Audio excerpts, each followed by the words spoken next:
semuanya, kami dari kelompok 2 dengan saya Adelia Jelita NIM 80. Saya Salwi dengan NIM 79. Saya Mega Putri dengan NIM 71. Saya Alia Salman dengan NIM 59.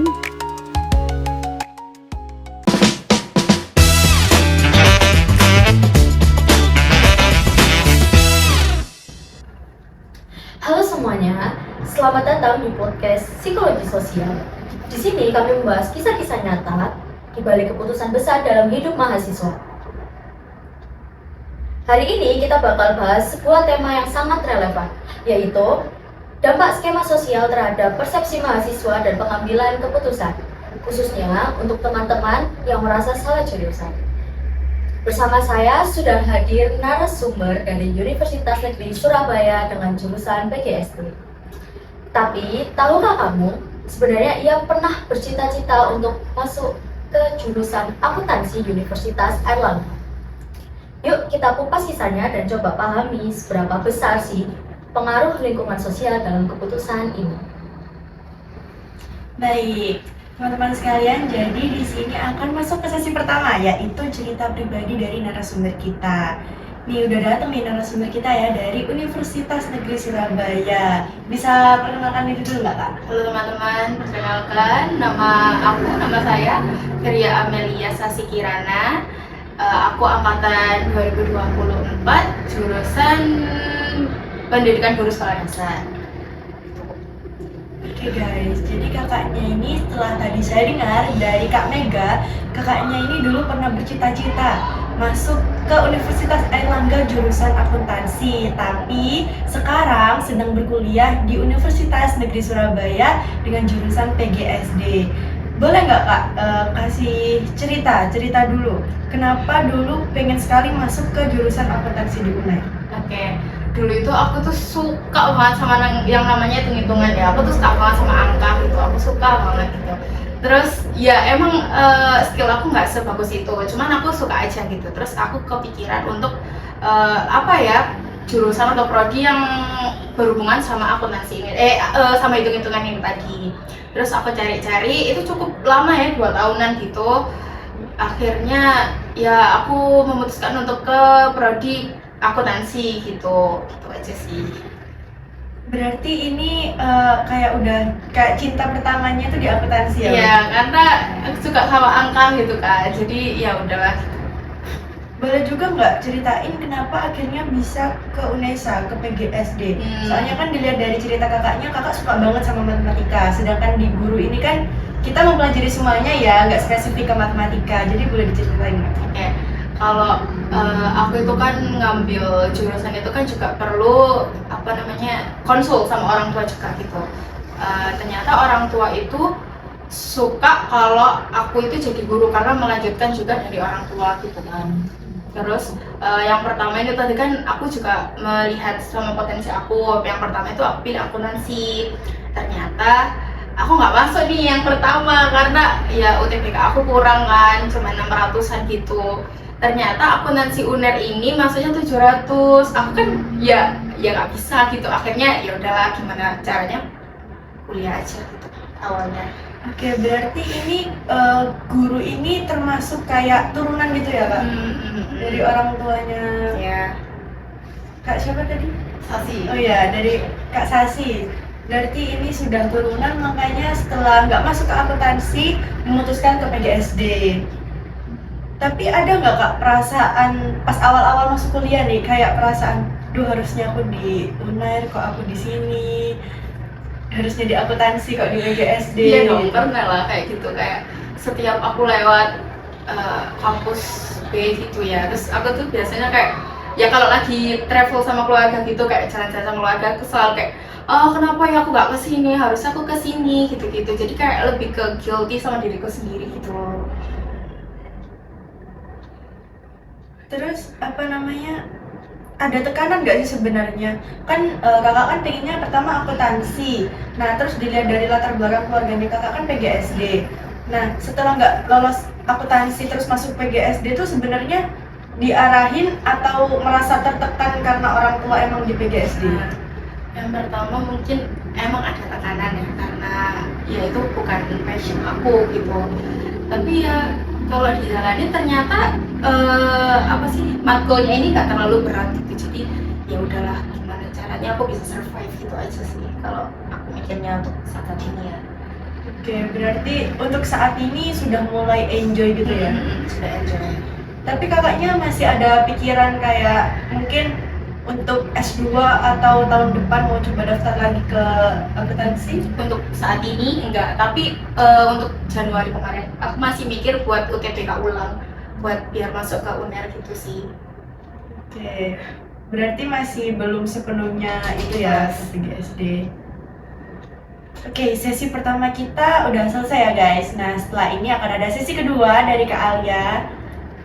Oke, selanjutnya yaitu sesi diskusi dan refleksi mendalam. Nah, setelah udah cerita panjang ya, jadi kamu ngerasa keputusannya tuh lebih karena desakan atau ekspektasi sosial ya? Iyalah, karena itu kan dari orang tua kan, gak sih? Jadi kayak itu bukan passion aku, ngapain aku kesini gitu. Jadi kayak lebih ke menuruti ekspektasi orang tua gitu aja sih. Oke, jadi ini ya, apa pendapat kamu ya? Menurut kamu pandangan masyarakat ya?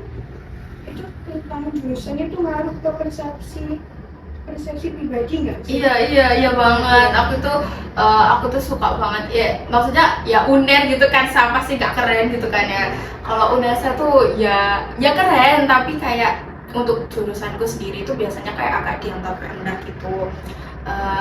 Ya apa ya, karena kan guru juga kan, mungkin orang-orang itu mikirnya kayak guru ini gajinya sedikit, ngapain kok harus kesini gitu dan sebagainya gitu. Tapi ternyata untuk saat ini aku lihat dari orang tua juga, itu tuh orang tua ini apa ya, banyak lah program-program pemerintah yang gajinya itu atau nggak sesuai sama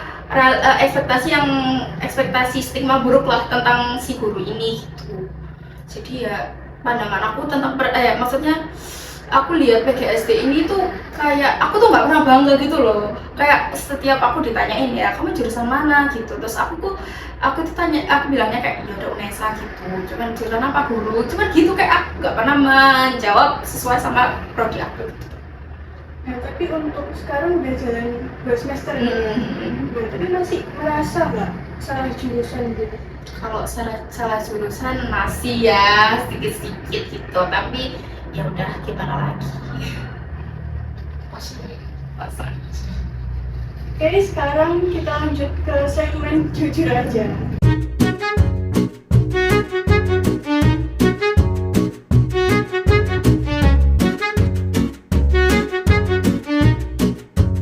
Oke guys, jadi di podcast kita kali ini tuh ada sesi yang namanya atau segmen jujur aja. Nanti kami akan memberikan pertanyaan yang harus dijawab dengan cepat. Jadi ini kayak apa ya, dari jawaban dari lubuk hati yang mendalam. Karena biasanya omongan pertama, kalimat pertama yang keluar itu yang jujur. Jadi siap-siap ya kak. Sebentar, sesi. Di sini ada 4 pertanyaan. Kita mulai ya kak. Oke. Kalau bisa ulang waktu, Kak Sasi mau pilih jurusan apa? Jurusan yang sama dong, akuntansi ya gak sih? Oke. Jawaban yang kedua, pernah pura-pura nyaman di PGSD? Pernah dong. Ini kayaknya udah kejawab semua ya di sesi yang pertama tadi ya. Pertanyaan yang ketiga, pernah iri nggak sama teman-teman yang keterima di jurusan impian mereka? Pernah lagi lah, pernah banget ya. Yang keempat, pilih kerja sesuai jurusan atau passion lama? Waduh, mungkin sesuai jurusan, karena untuk apa kuliah 4 tahun belum lagi profesi gitu kan, kayak kalau nggak sesuai jurusan ya ngapain gitu. Oke, jadi itu tadi ya dari jawaban Kak Sasi dari 4 pertanyaan dari segmen jujur aja. Jadi bisa dinilai, bisa dilihat kalau Kak Sasi ini sebenarnya sudah mulai nyaman di PGSD. Cuman di awal kan emang bukan itu kan tujuannya. Jadi kayak masih ada rasa tekanan dari keluarga, masih memikirkan kayak pandangan orang tentang perbedaan antara masuk Erlangga dan UNESA tadi. apalagi kan dengan range universitas yang berbeda, jadi kan mungkin itu agak bikin percaya diri turun, karena dulu mungkin banyak teman-teman juga kan mikir kayak mungkin kalau aku di universitas ini aku lebih wow gitu karena universitasnya lebih tinggi gitu, dan itu juga mungkin dirasakan oleh Kak Sasi ya Kak. Betul sekali, ya? betul sekali. Dan bisa dilihat juga dari cerita Kak Sasi kalau misal ya kita udah betul sih, kita buat apa kita kuliah tapi terus ujung-ujungnya kita ambil pekerjaan di passion lama kita. Jadi hidup harus terus berjalan ya berarti. Iya. Oke, terakhir nih, dari cerita tadi ya, mungkin banyak juga di kalangan mahasiswa yang merasa salah jurusan. Mungkin dari Kak Sasi ada pesan untuk mereka yang salah jurusan? Untuk aku mungkin kalian itu ya kalau mau ngejar nggak apa-apa, tapi kalau sudah terlanjur atau karena misalkan orang tua tetap kalian nggak meridhoi kalian untuk ke jurusan lain, ya udah terima aja, mungkin itu yang terbaik gitu. Kalau salah jurusan ya emang harus konsultasi ya sama orang tua, kalau enggak ya nanti bisa buruk ke depannya gitu sih sebenarnya mungkin. Oke, sekian dari podcast kita kelompok 2. Jadi semoga dengan podcast ini, refleksi ini, semoga ya menjadi pelajaran lah buat kita yang misal salah jurusan, yang nggak sesuai dengan harapan kita. Mau gimana lagi, dunia tetap berjalan, kita jalanin aja kayak Kak. Bener kan Kak? Betul banget. Oke, terima kasih. Sekian dari kami. Wassalamualaikum warahmatullahi wabarakatuh.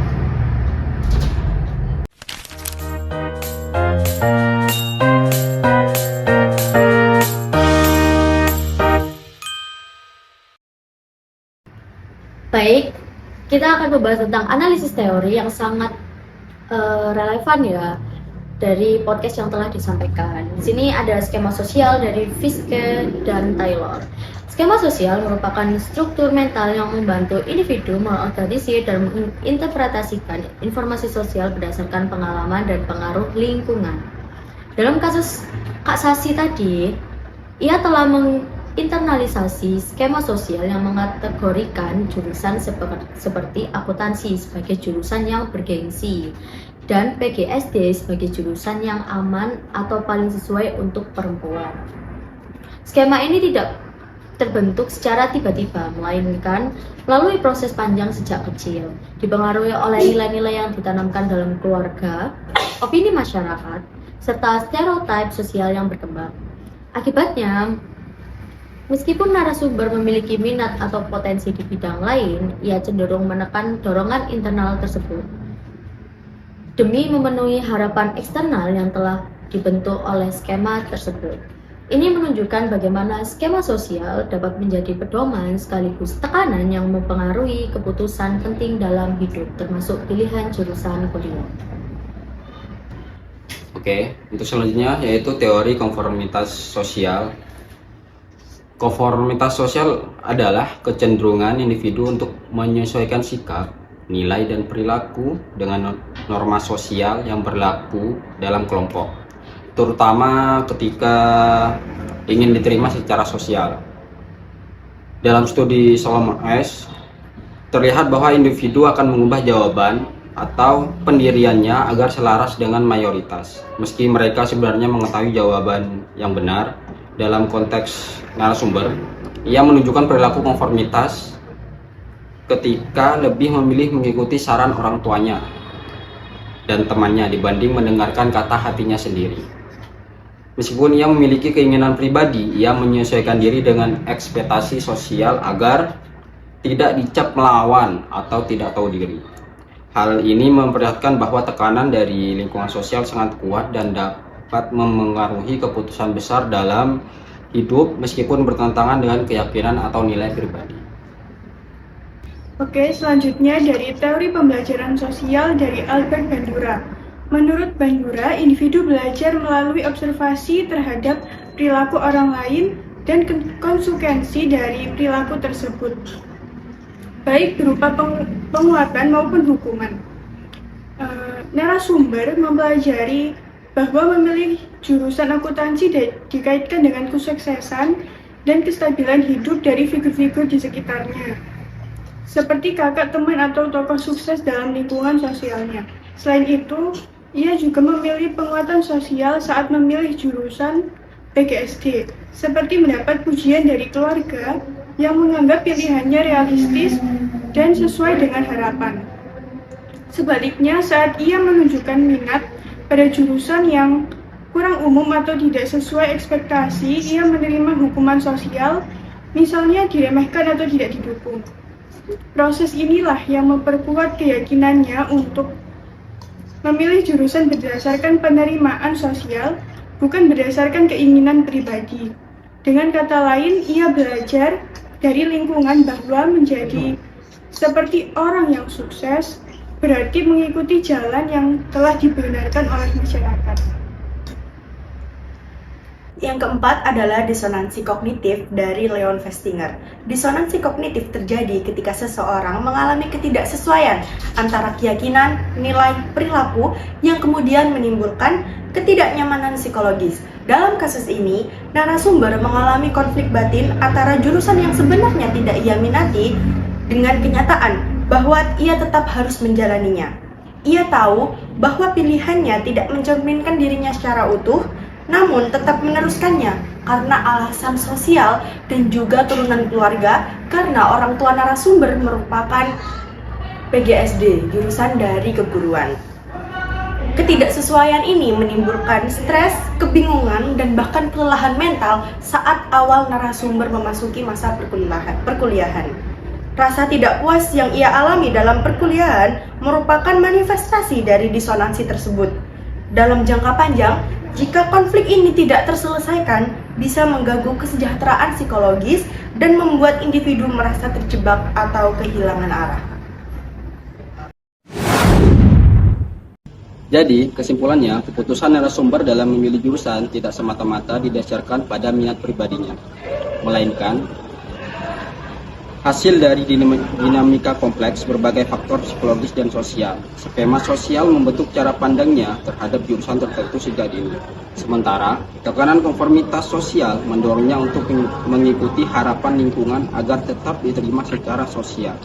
Melalui proses pembelajaran sosial, dia meniru perilaku dan pilihan orang-orang di sekitarnya yang dianggap berhasil, sekaligus merespon pujian dan kritik sebagai bentuk penguat atau hukuman sosial. Akibatnya, ketika pilihan yang diambil tidak selaras dengan nilai dan keinginan pribadinya, dia mengalami disonansi kognitif yang menimbulkan ketidaknyamanan terhadap psikologisnya. Maka itu, keempat teori ini saling melengkapi dan menunjukkan bahwa pilihan individu seringkali bukan cerminan dari kehendak bebas sebenarnya, melainkan produk dari konstruksi sosial dan tekanan lingkungan yang telah terinternalisasi secara mendalam.